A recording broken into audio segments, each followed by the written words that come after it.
Mwezi mtukufu wa Ramadhani ni mwezi ambao Waislamu wote duniani hushiriki katika kufunga pamoja na kutoa sadaka mbalimbali kwa wahitaji, ikiwa ni ishara ya kujikurubisha kwa Mwenyezi Mungu, kufanya matendo mema. Wakati Waislamu wakiendelea na mfungo mwezi mtukufu wa Ramadhani, Chama cha Mapinduzi mkoa wa Mwanza kupitia katibu mkuu wa chama hicho Asha Rose Migiro ameshiriki kuwezesha misaada ya kibinadamu kwenye vituo vya kulelea watoto yatima. Akikabidhi misaada hiyo, mwenyekiti wa chama hicho mkoa wa Mwanza Comrade Michael Masanja almaarufu Smart, kwa niaba ya katibu mkuu Asha Rose Migiro, amesema kituo hicho cha Yatima Foundation cha jijini Mwanza kimekuwa na mchango mkubwa katika malezi ya watoto ambao wana uhitaji wa kusaidiwa. Tunavyofahamu, vitabu vyote vya dini vinasema wakumbukwe yatima na wajane, na sisi kama Chama cha Mapinduzi leo tumewakumbuka watoto hawa wa kituo cha Ilemela ambapo wanalelewa watoto yatima. Kwa hiyo tumetekeleza kwamba vitabu jinsi vinavyosema, ambacho sisi ni wajibu wetu au ni wajibu wa kila mmoja wetu kwenye jamii kuikumbuka jamii kutokana na uwezo ambao Mwenyezi Mungu ametujalia.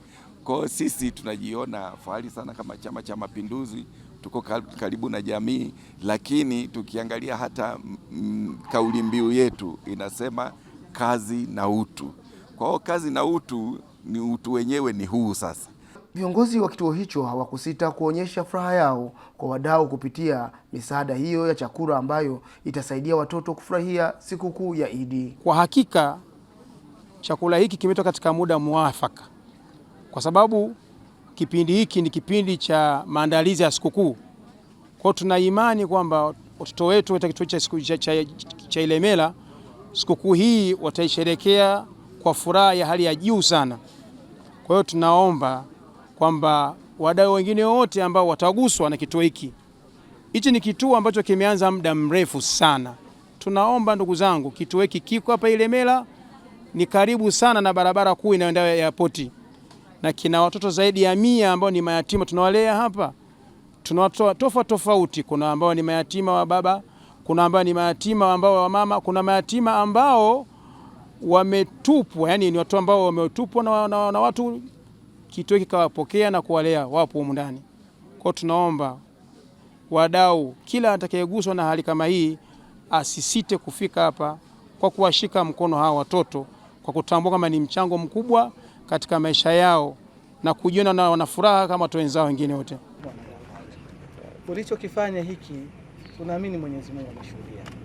Tunaendelea kukuombea mbali sana, kama jina lako lilivyo Rasmati, basi lisimame duniani na mbinguni. Tunakushukuru sana, na isiwe mara yako ya kwanza kuja hapa. Unao wajukuu zako, unao vijana wako, lakini unao wadau wa Chama cha Mapinduzi. Una jambo la aina yoyote, karibu sana hapa, tutainua mikono kwa Mwenyezi Mungu na litajibiwa. Kwa upande wao, baadhi ya watoto wamesema jitihada zaidi zinapaswa kuongezwa ili kusaidia mahitaji mbalimbali ya kibinadamu kwenye vituo vya kulea yatima. Jina langu ni Msalim Yusuf. Nashukuru kwa sadaka hii mlioleta leo kwa niaba ya katibu mkuu mkoa, mwenyekiti wetu wa CCM ndio alileta hii zawadi. Hapa unaweza kuona ni kidogo, ila kwa Allah ni kubwa sana. Hapa unaweza kudharau, ila kuna watu wengine hata hichi unachokiona hapa waweza wakakipata. Kwa hiyo nawashukuru sana na muendelee kutuletea zawadi hizi. Rukaiya Hassan Ramadhani. Tunashukuru sana kwa zawadi iliyoletwa na mwenyekiti wa CCM kwa niaba ya Dr. Asha Rose Migiro. Mungu awalipe kila la kheri kwa hichi mlichokileta. Ninaihusia jamii jitahidi sana kuwasaidia wenye uhitaji, maana Allah anapenda wale ambao wanakuwa wanasaidia watu, na hata waacha nyuma, atawasaidia kimaendeleo yao ya kupata riziki na vinginevyo. Katika hatua nyingine, Chama cha Mapinduzi mkoa wa Mwanza kimefanya matendo ya kuwafuturisha makundi mbalimbali, ikiwemo kukabidhi sadaka ya Idi kwa watoto wanaoishi katika mazingira magumu. Ukawadia wasaa wa viongozi wa dini kutoa nasaha zao kwa makundi mbalimbali yaliyoshiriki futari hiyo. Yote hii inakuashiria kwamba haiwezekani jambo liondolewe na jambo lisilokuwa la msingi. Maana yake watu wameacha kuabudu kwa sababu amani imevurugika. Niendelee kuwasihi vijana kupitia mimbari hii. Vijana wa Kitanzania, amkeni, akili za kuambiwa changanya na zako. Hata kama unataka kumsaidia rafiki yako, msaidie katika njia iliyo bora. Hata kama unataka kumsaidia kiongozi wako wa kidini, msaidie katika njia iliyo bora. Jiepushe kabisa na habari ya kuiga. Hii ni Nyamate Digital kutoka Mwanza.